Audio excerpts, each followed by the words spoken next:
ano-ano na lang ang pinapagawa sa akin ng asawa ko sa tuwing kami at ang masaklap pa ay, "Hello Ate Ann, magandang araw po sa'yo."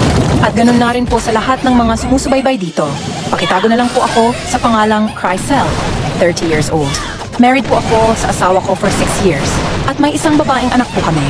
Ang kwentong ibabahagi ko ngayon sa inyo ay patungkol po ito sa ginagawa sa akin ng asawa ko every kaming dalawa. Noon pa man ay ang asawa ko sa akin. Pero noon ay normal lang na laro yung ginagawa namin hanggang sa nakapanganak na ako. Ngunit nung nag-isang taon na ang anak ko ay doon na nagsimula ang lahat. May kakaiba na ako napapansin na ginagawa niya. Mga iba't ibang lalaki. Labis na ikinagawa ko kasi talagang napapasaya niya ako. Ngunit sa paglipas ng mga araw ay umabot sa punto na ako naman dapat ang may kailangan na gawin upang mapasaya ko siya. Kaya ayun tinuruan niya ako kung ano-ano yung mga tinuro niya sa akin. Na sinusunod ko naman ng umpisa kasi gusto ko ring suklian yung ginawa niya sa akin. Gusto ko ring mapasaya ko siya. Akala ko madali lang. Pero sobrang nahirapan ako sa gusto niya. At dumating pa sa punto na naiirita na ako sa pagiging demanding niya every time. Gusto na rin ako sa mga pinapagawa niya kung ano-ano na lang kasi ito. At kapag hindi niya nagustuhan ang ginawa ko, ay nagagalit siya kasi po. Ay sinusumbatan niya po ako ng mga masasakit na salita.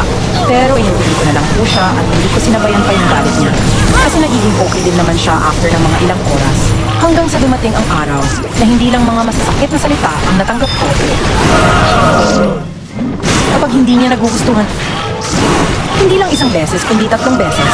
Napagtanto ko na hindi na tama yung ginagawa niya, masyado na siyang nahumaling sa bagay na iyon, kaya nagagalit siya kapag hindi ko nagagawa ng tama ang gusto niyang ipagawa. Kaya umalis po ako at umuwi ako sa mga magulang ko kasi natatakot na ako sa kanya baka mawala pa ako sa mundong ito.